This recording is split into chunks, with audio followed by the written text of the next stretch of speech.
Hey y'all, how you doing? Good to see you. Yes, it's a rare Saturday that we're doing a live stream. We are in an area of Florida where we're going to meet up with somebody tomorrow. We are. And that's going to be a lot of fun, but we're not going to be able to do our live stream tomorrow. Over the Hill RV is here. Out and About on Recumbents is here. And today we're going to do something different. We're going to let you come up and tell us about where you were when you heard the news on 9/11. Everybody has a very interesting story about where they were on the day that the terrorists flew the planes into the World Trade Center, the Pentagon, and in Pennsylvania. Yeah. So those stories are very interesting to me. I'll be sharing my story later, where I was, what I was doing, Miss Barbara as well, how it has affected us since then, how it has affected you.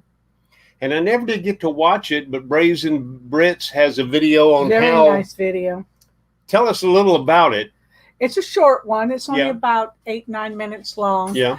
But they talk about how 9/11 impacted the RV community or RV travels and stuff like that.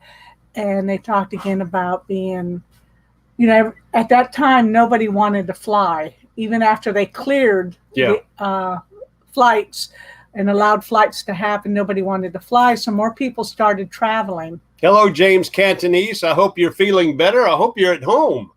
Let us know whether or not you made it home or not, or perhaps in the next couple of days. We certainly hope so. Out and About on Recumbents, that is BJ and Jody. And he was setting up a manual sprinkler at the apartment complex that he worked for. His mother came out and told him they had crashed into the towers. And his brother Jerry was at the Pentagon, and they reported the crash. He was okay. We'd love to hear your story. I'm going to put a link in the comments over here. And if you wish to come up and share where you were and what you were doing and when you heard the news and how it has affected you since. Posh Cats Camping is here. Hello. I know that you've been oot and about in Scotland. Oot and about in Scotland. That sounds Canadian to me. Oot and about. But proud to see y'all here. Indiana Boy is here as well. And Susan. New Horizons. Indiana Boy is Jim, Susan's husband, and they have a puppy named Abby. I think they got a second puppy, don't they? Named Tucker. Tucker, that's right, Tucker. And James is at home. Very good, James. Proud to hear that. Proud to hear that you're home. You can get yourself a good cup of coffee now. But like I said, we're going to go ahead and open it up. If you'd like to jump in use that link right there. John is here. John Reiferschneider. I probably massacring that, John. But proud that you are here. There's the link in the chat. And if you'd like to come on board and tell us your story. Where were you when you got the news about 9/11 and how it affected you? Because I'm not going to tell my story yet, but I didn't believe it. I mean, I thought I was watching a movie. It pretty much was like a movie. It was like, wait a minute, come on. Now. Let me get off this channel. It's about time now. Proud that y'all are here, Brad and Diana. But as I was saying, the Brazen Brits have a really nice video up, and I love the way they shot it. You need to watch it. I just love the way they shot it. But, of course, they talked about 9/11 and the impact here, but also they talked about the terrorist attacks that happened in London afterwards. Right. And a lot of other places. And in Paris at the nightclub. And a lot of folks,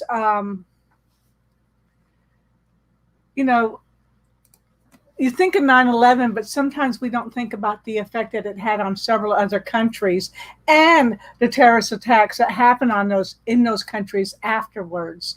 So it just shows that terror is all over the place. Posh Cats say that they were. I was on a United flight from San Francisco to London, Heathrow, on 9/11, and they got our plane down on the ground real fast. Then we knew that there was something going on. You know, that was one of the most incredible things to witness in the hours following the initial terrorist attack, was the fact they were able to get all the air traffic on the ground. I think I read somewhere that within 2 hours, they had notified 14,000 flights, and within 5 hours, those flights were on the ground. Those flights were on the ground. And that's just incredible. They actually got to London early. They landed in London early, put the pedal to the metal. Pedal to the metal. Said, look, you got to get out of the air. Yeah. Get on the ground. New Horizons. Susan says, we were at the allergy and asthma doctor with our boys. We felt like we were watching a horribly bad movie. That's the way I felt. I just kept squinting my eyes and changing the channel, and it was the same thing on every channel. And this can't be happening. This is obviously an accident, because I caught it right after the first plane, and I had not seen the second plane. And of course, when the second plane hit, you knew right then that this is not an accident. This is not a horrible accident. This is intentional. Again, we want to thank you for joining us on a little odd. It's a Saturday, and we're doing it on this Saturday because we are in Youngstown, Florida, and we are going to be having a meetup tomorrow. Yep. We've gone out of our way on the way home, and we're spending a couple of days at Augie's World RV Park. Yeah. Yeah. It ain't much to speak of, but the folks are really friendly. It's not right. I mean, there's worse places we can be, and it wasn't expensive. We've got 50 amp water and sewer. I mean, I can't say that about some of the Corps of Engineer campgrounds I've stayed at. So, you know, Augie's World in Youngstown, Florida. Missouri Travelers is here. Lucky Dog Productions, Sue. Lucky Dog Productions moderator, Sue, is here.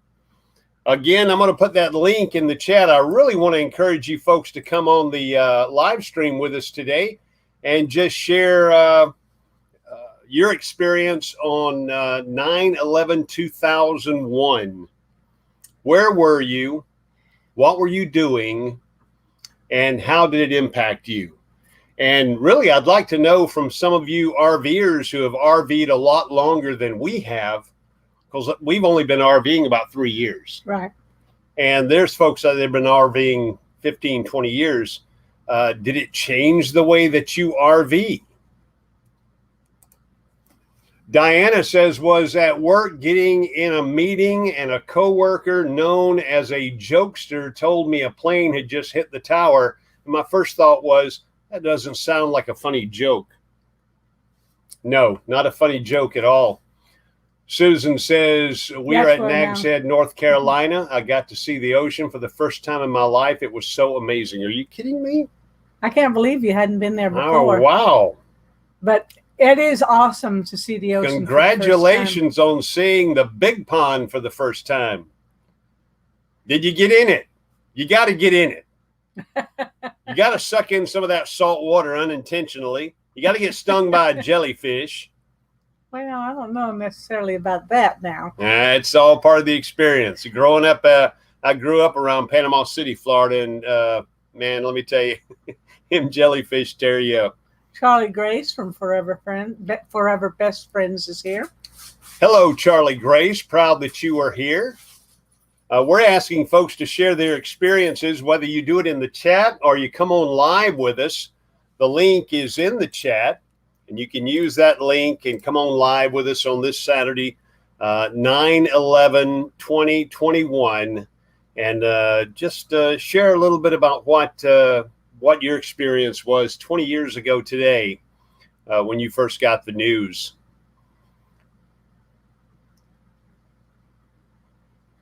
Lucky Dog Productions moderator, of course, is our moderator in here. And if you would, Sue, put your link in there as well and let everybody know what your channel is. We certainly appreciate it.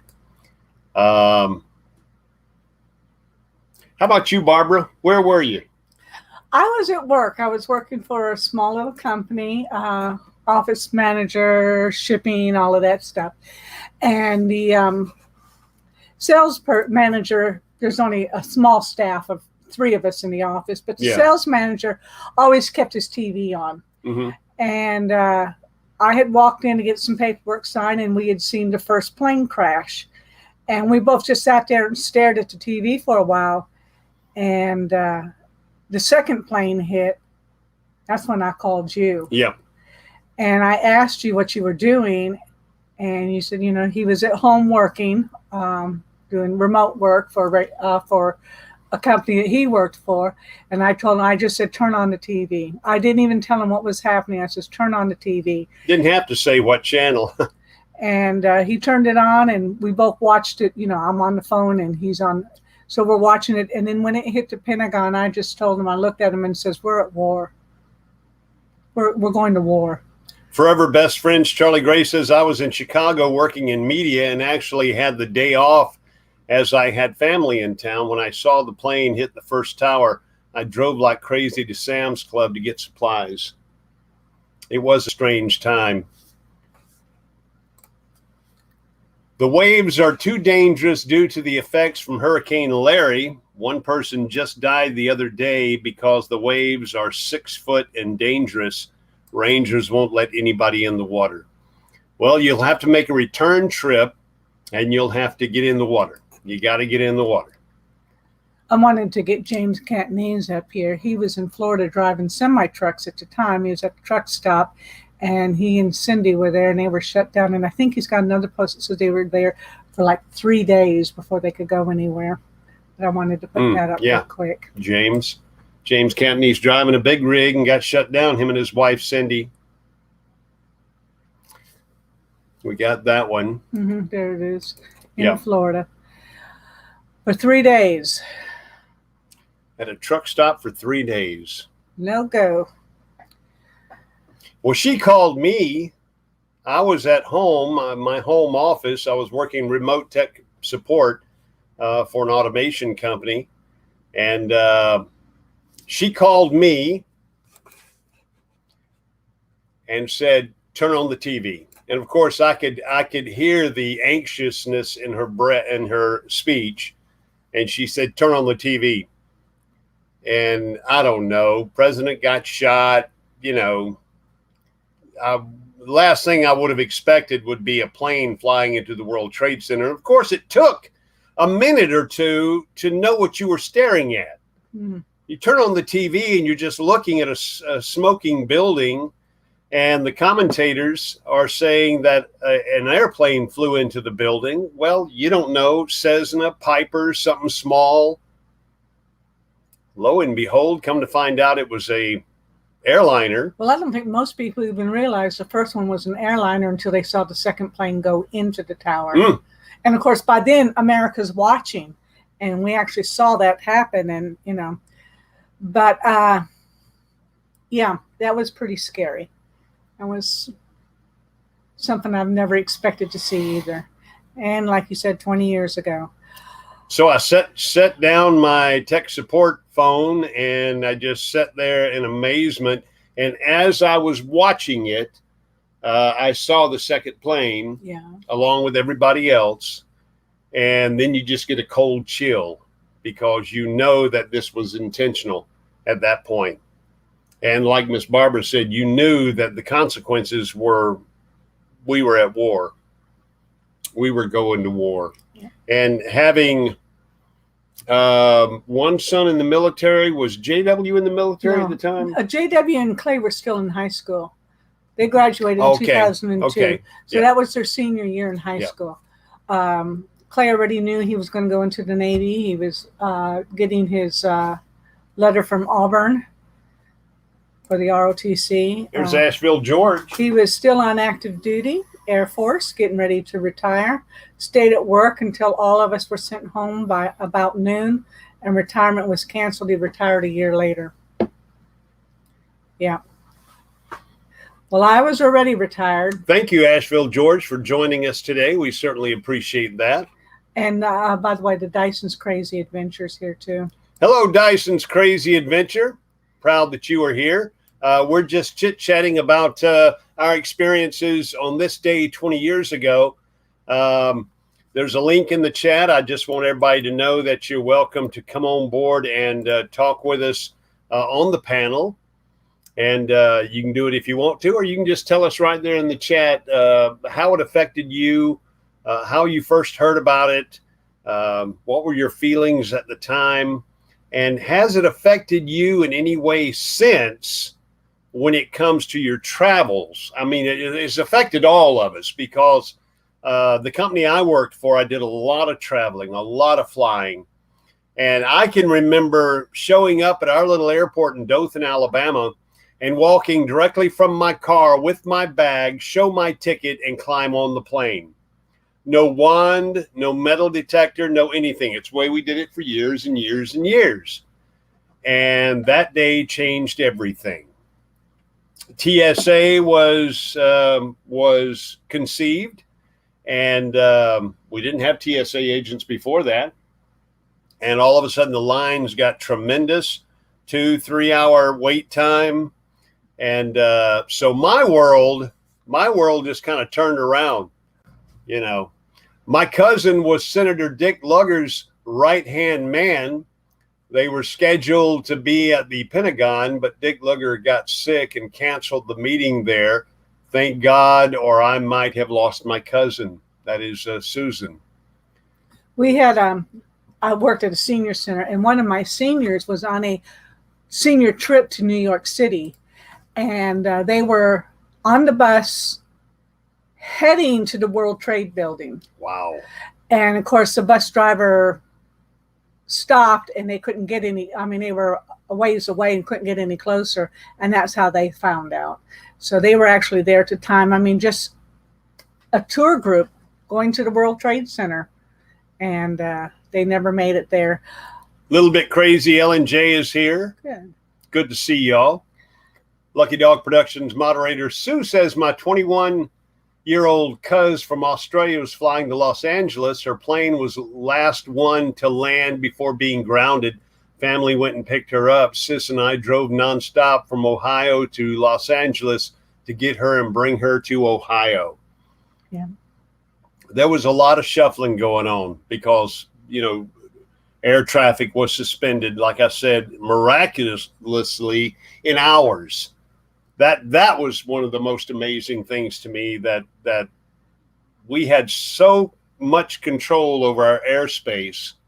Air traffic controllers, you don't give them very much credit, but when you stop and think that at any one time there are thousands, any one moment there are thousands of airplanes in airspace above you, above the United States, and they were able to ground all of those planes, and not only continental U.S., but you know, some of the neighboring countries as well. Yeah. Shut them down. That was probably the biggest impact after the initial shock, was the fact that, I mean, we live out in the country, but you could go outside and just stand outside and know that there was not a single commercial plane in the air. Yep. Or even military. Most of the military were grounded too. But to know that in the entire United States and most of the, at least this hemisphere, that there was no air traffic. And being military, we understand what a big undertaking was. Yeah. So that was pretty amazing to us. That took an incredible effort by the air traffic controllers. And we didn't have the Department of Homeland Security at the time, but the State Department, and took everybody. Yeah. I want to say hello to Michael and Shelly and Talon. I'm not Talon. Yeah, Talon. Yeah, Talon. You're having a problem with doggy names I was today. thinking when I said Talon, the minute I said Talon, I saw the picture of of Scout in my brain. Oh, got them mixed up there for a minute, but want to say they hello look to so y'all. much alike. Nah, I know they Talon resemble. and Scout. It was weird driving across country not to see any planes in the air, no contrails at all, says Sue. Yeah, that to me was really and the other biggest impact that I got from it, and I don't care about your politics, I don't care what you thought of the man as president, but President Bush showed true leadership. From the moment they whispered in his ear in front of those children, he showed leadership. He didn't panic. He didn't, of course, knowing what he was told, his facial reaction. Yeah, his eyes, he glanced around the room and you could tell that he was reflecting inward on what exactly we need to do right now and next. But there was no knee-jerk reaction at the time. There was no, he waited till he got some information, but he was out there talking and saying things. And I just absolutely, I really respected the man after that. Absolutely. There's a link in the chat there if you'd like to come on board and tell us your experience on that day 20 years ago.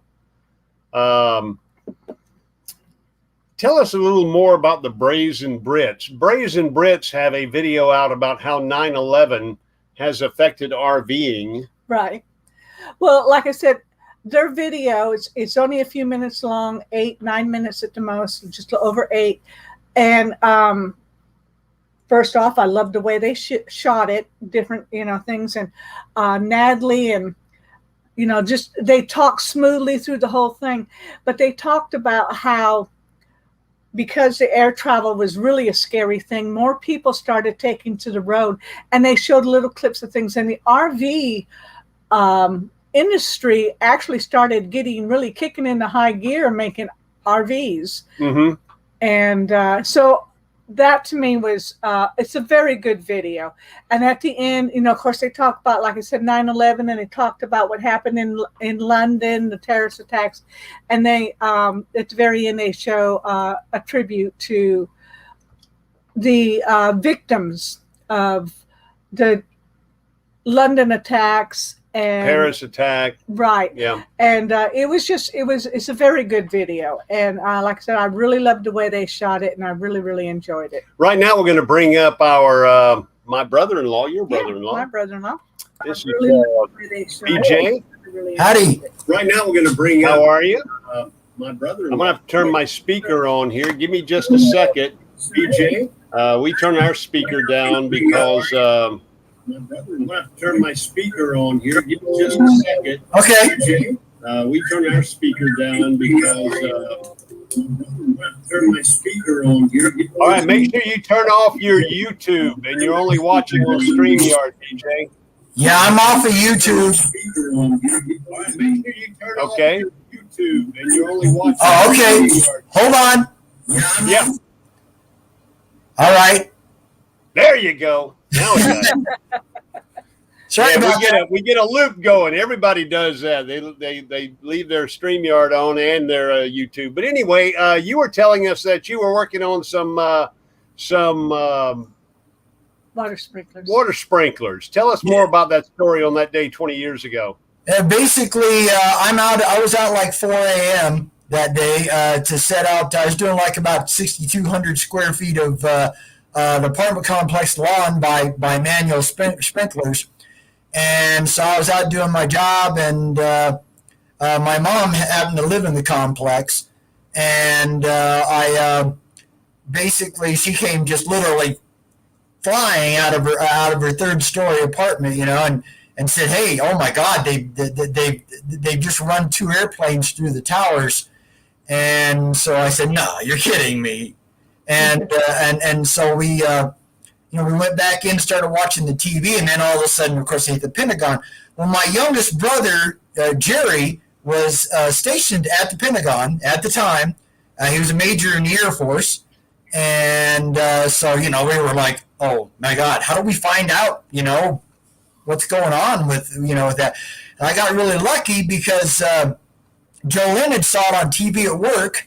And she actually saw my brother helping with the stretcher to bring people out of the burning building, out onto the lawn.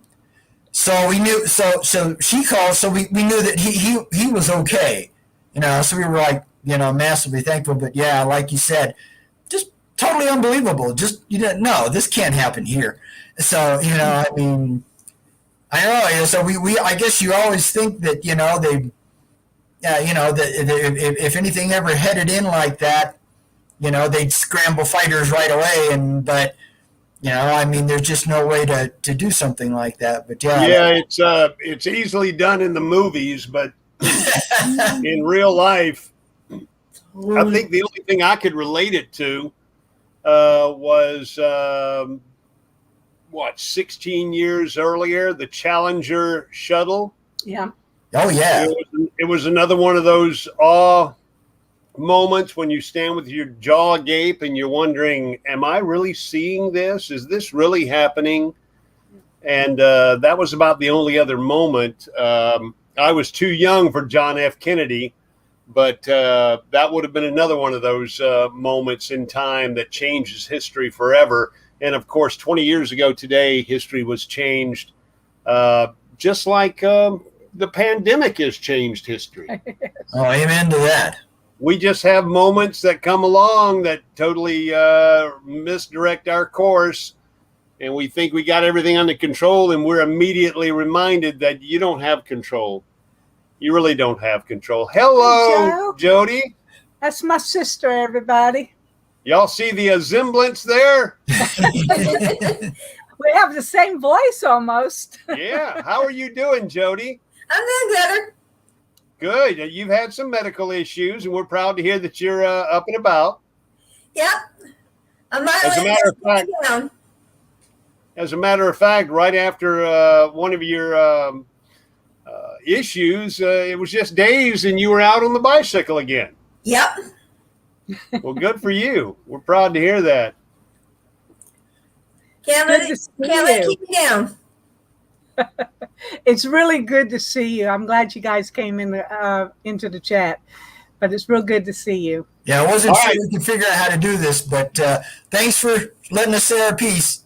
Yeah, well, thank y'all for being here. We certainly appreciate it, and y'all take care of yourselves. All right, you too. All right, bye-bye. Bye-bye. That's our brother-in-law and sister. That's Jody and BJ Ondo. Out in Colorado Springs. And let's see here, coworker. What's that? Do you need to do anything with the speaker? No. Okay. Coworker told us about the first plane hitting the tower, and we thought it was a horrible accident. That's what I thought. I thought a small Piper, a Cherokee, a small plane. Yeah. You have somebody that suffers a medical condition and flies the airplane into the ground, or in this case, into the tower, because it had happened before. A small plane had flown into the World Trade Center.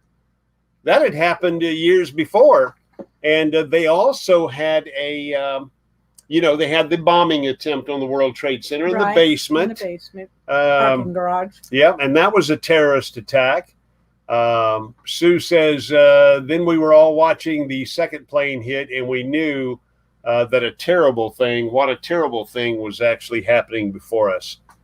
That's absolutely true. I remember when JFK was killed, I was 9 years old, and they announced it over the loudspeaker at school. I was 5.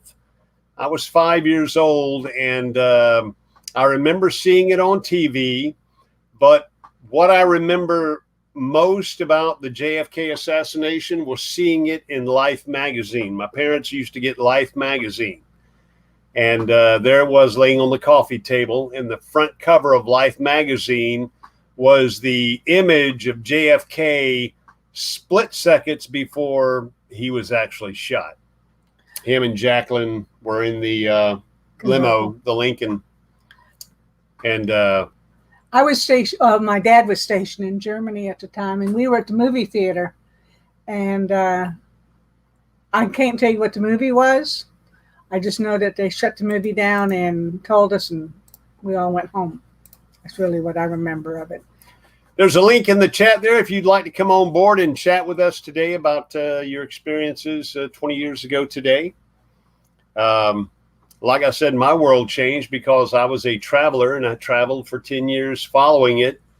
But it was a totally different experience traveling after 9/11. You all know that. But it affected all of us in multiple ways. Yeah, Sue says they sat and watched the funeral. I do remember seeing the funeral with the caisson and JFK in the casket being led down Pennsylvania Avenue into the rotunda. I remember all that. One of the saddest things I remember as a child. I'm not sure that I was sad because at 5 years old, I wasn't really able to grasp the whole concept that this was our president, a trusted leader, and someone took his life. I probably don't remember that part, but I remember all the images and the impact, seeing it in Life magazine and watching the funeral on TV. And then it wasn't long after that that his brother was shot, Robert, and Bobby. I do remember that. And realizing that, wow, two in the same family. And of course, he was in line. He probably would have been a president. Probably. Yeah. He would have won the, I think so easily. Yep. Anyway, tell us in the chat or come on board live with us and tell us what. Yeah, 1969. And same year that we walked on the moon. And I remember that too, watching that in black and white from the classroom in Molesworth, England. We were actually, we watched it in school. So they took us all to the auditorium, the cafetorium, as they called it back then, and set us down in front of the black and white TV. Of course, there wasn't many of us, small school. I want to say hello to everybody in the room. John Chalker is here. Hello, my friends. This is John Chalker. 20 years ago, I was stationed at a grocery store. I was soliciting for my church. It was shocking. I said, where's our Air Force? Yeah. I don't know if we said hello to Thrifty Angela. She's here. Hello, and Thrifty also, Angela. A little bit crazy is here. Yeah. I know we were talking when she first came in. Yep. So.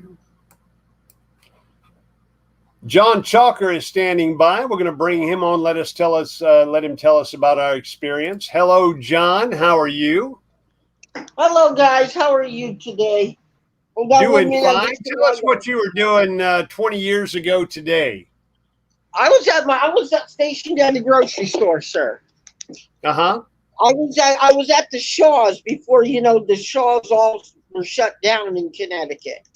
Mm-hmm. What we would do is my church would go out and we would solicit for the hungry, the homeless. We had a little shelter going in our church. Right. And I was stationed at a box at the exact hour that the planes hit. I was very in shock. I said, where's our Air Force, Mm. Yep. Where's our Air Force? We're the greatest country in the world. Where's our Air Force? And then I found out later on that our greatest president was hiding in his own plane 40,000 feet in the air.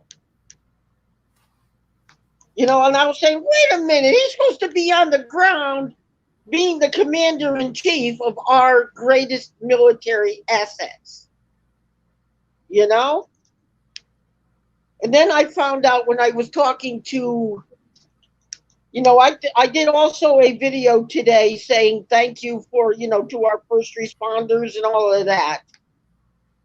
Because, so what was your thing of being, because I know are you military, sir? Sure. Ex-military, both me and my wife. You're Navy, right? Yep. I knew it by the way you had your thing. So what were you guys thinking at this time? I was in shock. I said, where's our Air Force? Where's our greatest military abilities You know what I mean? We're supposed to be the greatest country on earth, and we got Yep. planes flying into things, and nobody has any control. Yeah. Well, I had a little more insight into it in knowing that the failure was not in our Air Force. The failure was in our detection of those who had come through with visas and green cards and worked their way into training and became pilots and flew those aircraft into those. There was no way to know once the planes got in the air that they were hijacked into the buildings. But we failed long before 9/11 occurred. I believe so. Yeah, and I once know we 9/11 did. occurred, we grounded everything and scrambled our military. And, you know, of course, the last 20 years is evidence of that. But, and we're not going to get political as to where that went. But, yeah, it impacted us at the time. Both of us were out of the military. And you know, I have a cousin right now that's in the military. Okay, Yeah. he's on a SEAL team right now, coming back home after that debacle in Afghanistan. Mm-hmm. And my uncle got shot actually in the arm. He called his wife and said, "Hey, honey, I'm in the military hospital. I'm alive. I just got shot in the arm." Well, my goodness. Is he doing okay? Well, he's okay. recovered? He's going to recover. Yeah. He's been shot 4 times, you know, in that very arm. So, and the strangest things, it was our own bullets Friendly that fire. those people got. Yeah, that happens unfortunately a lot. Yeah. Yes. But being raised, my father being in the military and me being in the military. My grandpa was in World War I and World War II, and he told me that, you know, I believe that this war is different from any other war. It You know was, what I'm saying? but again, at the same time, we were at peace during the time that those planes crashed in. So we weren't on guard. We had nothing to fear at that time. As James Cantony says, the Air Force actually scrambled a jet that was en route to shoot down Flight 93 before the passengers on board mounted. Took it over. Yeah, took it over. It and crashed. we know the history of that. But because that plane was not responding, they did scramble the Air Force and knowing, because you needed to be on the ground or responding, having your transponder on, and I think those were disabled in flight. Well, John Chalker, we certainly appreciate you spending some time with us this afternoon, and we hope you have a good Saturday. I'm very concerned that now, do you know we're doing they woke the sleeping giant. Let's just say that. That's exactly what they did. Thank you, John. I'll be going down. All right, bye-bye. Proceeding onward in America is here. Well, it was Fabian, and he poked in and he said he's got to run and go to work, but he was just checking in. So cool. And there was someone else that checked in. RVing with G. That's right, RVing with G. And let me see if I can catch up, because I got to get control of the mouse. Yeah,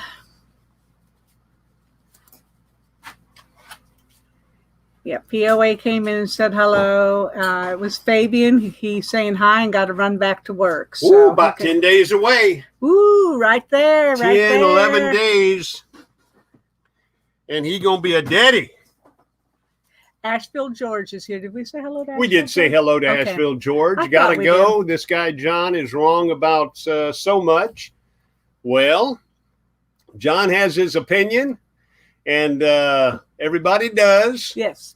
And but he's entitled to it. That's right. Thank you, Asheville George, for spending Saturday afternoon with us. We certainly do appreciate it. Look forward to seeing you again. If you see somebody here in the chat that you don't know, do them a favor and go by and check out their channel. If you like their channel, leave a comment, a meaningful comment. Don't just say nice video, thanks. Be topical about, enjoyed seeing broke leg falls, beautiful scenery. Something like that I can do, but most of the time I just say, great video. So she's one of those. Well, I try to say something about the video, but a lot of times the video comes to an end, and if you don't get up and start typing your comment in there, it closes that window for you. It actually doesn't. Well, it did for a while there. Yeah. And it took me a while to get to It'll the point. sit there and linger. One thing I do want to tell you, we got a premiere tonight at 7:00. Oh, do we? Yeah. See, I didn't know what we were going to talk about today. In about 19 minutes, we're going to be watching Alabama play football. Well, actually, they are playing. They were supposed to play at 4. Was that 3:00 our time? I think it was 4:00 Eastern. Let me turn around. 4:00 Eastern. They are playing. They're playing right now. So I thought you kind of knew that. Yeah. I want to welcome on board right now to RV Underway Live on a Saturday afternoon, Charlie Grace. Hello, Charlie. Hey, how you doing, girl? Awesome. How's my favorite couple today? You guys are rocking it today. We're doing thank good. you. We're sitting down here at Augie's World in Youngstown, Florida. Wow. It's a big dirt pile. This dirt pile does have 50 amp water and sewer. Yes. Well, and it's just a layover until we do our meetup tomorrow with a YouTube friend. Yeah, don't say You yet. can't say who. Don't say. Don't say. I know I would normally spill the guts, but it's just a layover, and it's not bad for a layover. Yeah, no, that's. I imagine we're going to see a lot of these in our travels. Just hit it for a couple of nights and move on. I mean, it's better than a harvest host because it has hookups. It just doesn't have anything like a winery or a brewery or a llama farm. Imagine well, that. we'll have to do a few of those in our lifetime. Yeah. So anyway, do you remember 9/11 20 years ago? I do. We were just talking about this. I'm actually in Huntsville down with my kids because it was a very, very serious day. It's the one day I took off. I never take a day off work. It was like, I had family in town. We had all these plans to go do all these tourist things in Chicago. And all of a sudden, like I said, we saw exactly what was going on. And at the time, I'm trying to think, because it was sort of crazy. It was like that cell phone beeper age. People still had pagers. People still had phones. It was a little nuts that time. And it just blew up. My phone just blew up, just absolutely insane. And I had to think really quickly because my father was in town and he was a retired Navy reconnaissance pilot. And he was sort of freaking out going, the last place I want to be is a major metropolitan city. He's like, don't want to be in Chicago. He's like, I want to go back to being in the middle of nowhere right now. And we had to make some phone calls because we had friends that lived in the Sears Tower at the time. And we were like, that's a major communications hub. If you lived in that building, you wanted to get out. All the business people needed to get out. Yes. It was just a forewarning. All of a sudden, the skies were like eerily quiet. Yeah. Very quiet. So it was a big day. I mean, there was lots of things to think about. I'm one of those crazy, I don't want to say I'm a prepper, but I was like, I had a baby at the time and I was thinking, do I have enough diapers? What happens if I have to stay in the house for 30 days? I was thinking all these crazy things and I just hightailed it to Sam's Club. Hey, you were probably smart. I wasn't thinking. Well, I was at work and I was just too stunned about what was going on. And kind of waiting to hear what the response was going to be towards it because I hadn't been too long retired. I didn't really worry about being called back to active duty, but I was willing. Right. If that was necessary. But eerily quiet. That's a real for days afterwards. But like I've said earlier, I really believe that President Bush at the time showed true leadership, and so much was going on. And we sat in front of the TV all day long, just stunned. Everybody at work just stopped working. That's Right. true. And we didn't ask them to stop. As a matter of fact, everybody just stopped and watched TV. the plant supervisor that ran the plant there, I was really surprised that he actually let everybody stop working, because he was always those, 40 hours, get them in. We got production to do. But we all stopped and watched the television and went home numb. I don't even think we worked the whole day, but we were just numb. I think what was interesting was from a communication standpoint, this is the first time that everybody was able to communicate with everybody within seconds. And we were very aware of like having cell phones and email and things like that. When you think about this, that was a very big issue of like, how are we getting the most correct and accurate information? What's really happening in the world today? And as you said, all of a sudden you saw that second plane and you were like, we're at war. Pentagon, we're at war. This is serious stuff. So, that was, I think the issue was people not knowing and being scared and coming together, but in the same token, finding out what was going on. That was amazing in knowing that so many people were God blessing us. God bless us. God help us. Look out for us. And it just a resurgence of pride in community service. I mean, we really, for the first time, firemen and police officers and first responders were actually treated with respect for their jobs. Oh, yeah. Overwhelmingly. Yes. And of course the military, but overwhelmingly we appreciate that they did what they did, because then we started questioning, would I have had the courage to run into that building? Right. Well, I would like to say, oh, go ahead. I'm sorry. No, I like to say I significantly revere our first responders and all our medical professionals. And I think that although September 11th was a severe tragedy, it was a very somber day and a lot of reflection happened. I think we're definitely on the precipice of another situation within our country with our pandemic. And I think that it's important that if we can take the amount of gravity of September 11th and bring it to the forefront of what we're looking at with our current world pandemic, I think if we bring back that community, we bring back that respect and we bring back that working together, I think we can get done with this sooner rather than later. I agree. Well, Charlie Grace, it was great to see you, and I'm looking forward to seeing you in just a few short weeks. I know. Yeah. Don't tell anybody. I'm so excited. And right around the corner. I know, it's going right around the corner. I was listening to you talk about New Horizons, about going to the ocean. I'm like, well, maybe we can make Mayberry a Myrtle Beach thing. Maybe we could. Or Savannah. I'm all we can do a silly Savannah Sunday. That's right. That sounds good to me. All right, thank you guys. Bye-bye. Thank you, Charlie Grace. Thrifty Angela says, I was only 21. I was watching the news and getting ready for work. Really hard to go to work that day. I was a child photographer. A lot of people canceled their appointments. Hard to be happy on that day. Maybe the kids would smile, but the parents certainly weren't in a smiling mood on that day. James Cantonese says, my dad called me in the semi. We have Youngstown Air Force Base next to us, landing planes there.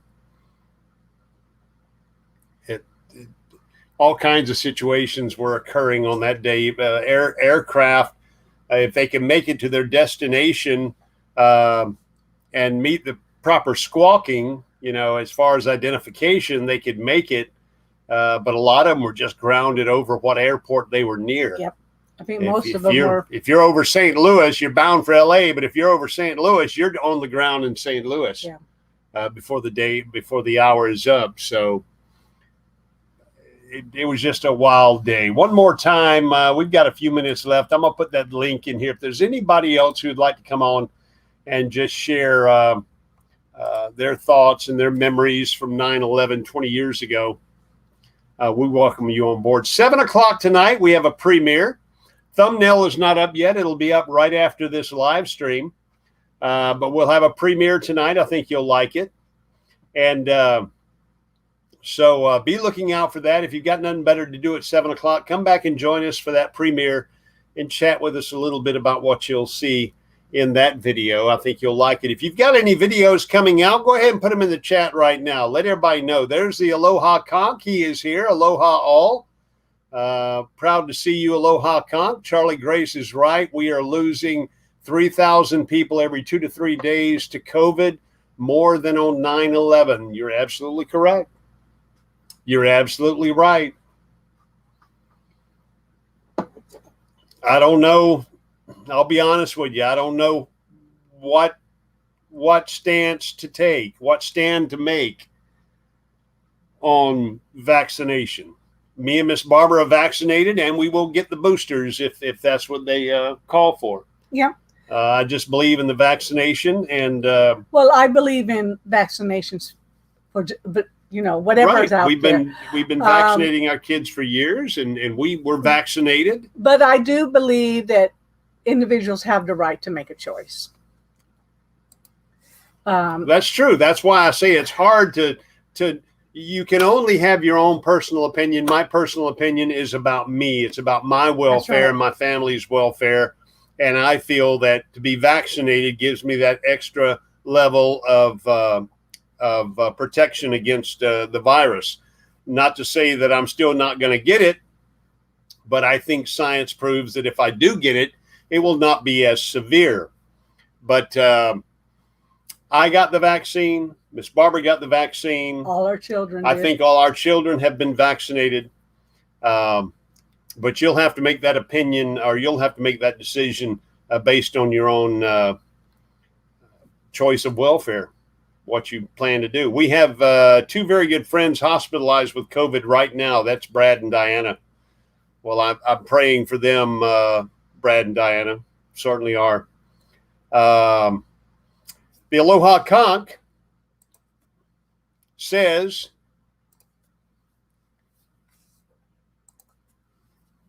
but if you do vaccinate, then you are not allowed to donate blood in any form or fashion. So we have to think about the more vaccinated, the less blood. Well, you may have a point. You may have a point. Well, science is going to take care of that too, because you probably don't remember, you guys you're too young, but when the AIDS epidemic came out, if you had AIDS, you couldn't donate blood. But then it got to a point, now I'm not a nurse, I'm not a doctor, but we overcame that. We overcame the swine flu. We overcame a whole lot of things. Mm-hmm. And so you're probably right for right now, but I don't think we need to worry about it as a long-term thing.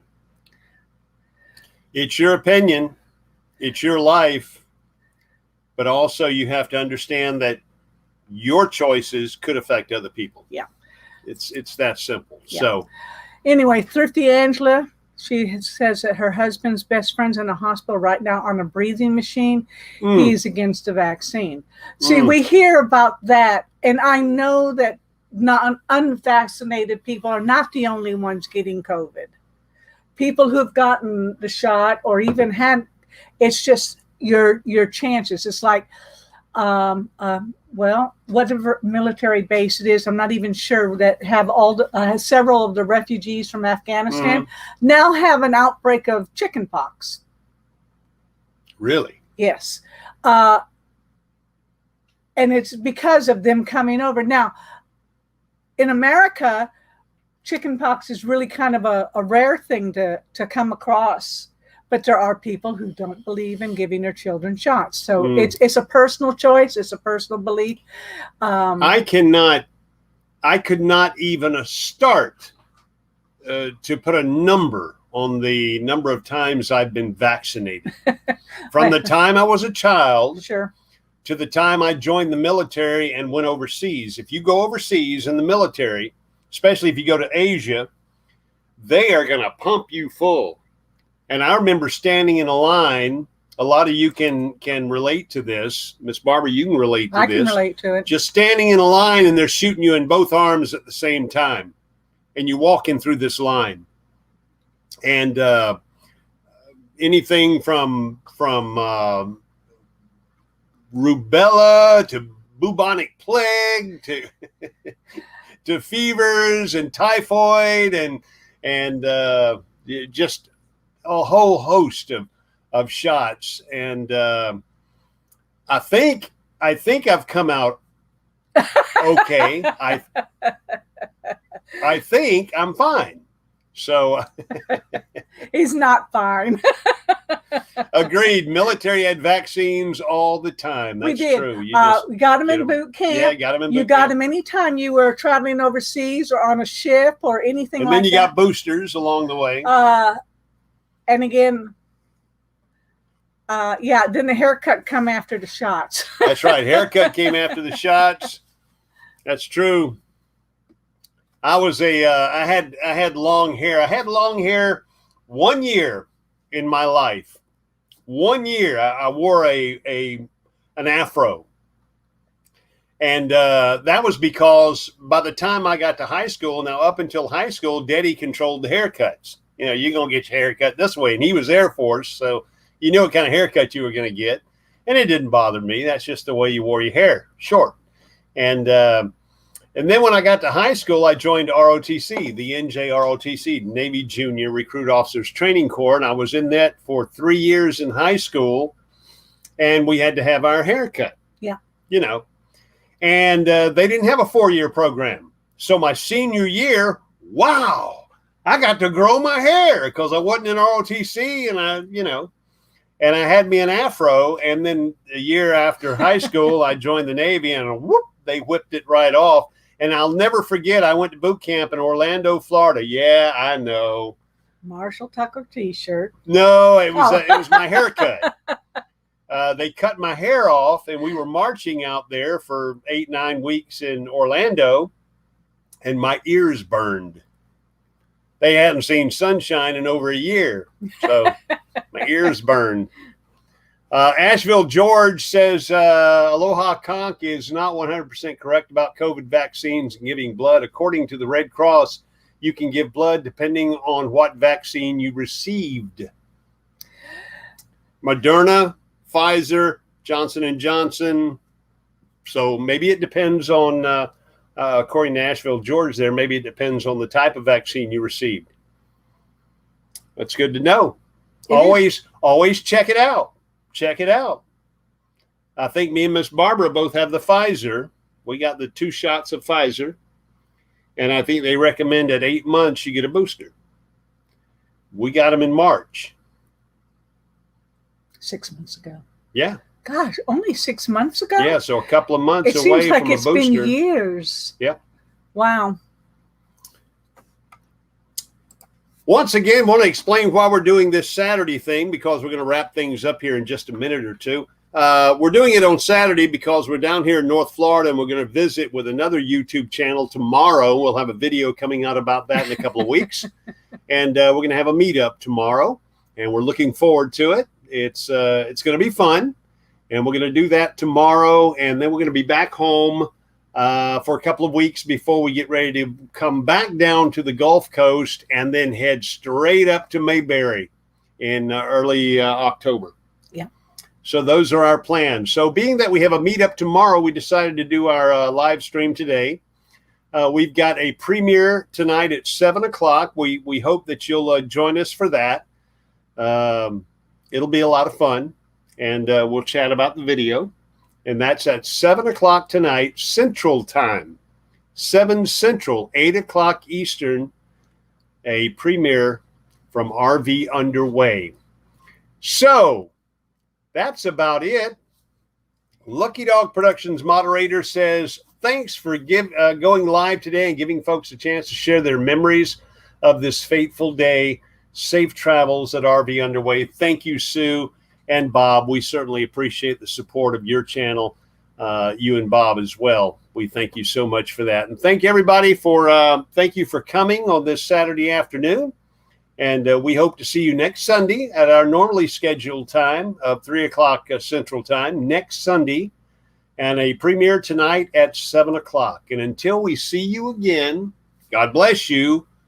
Fair winds and following seas. We'll see y'all.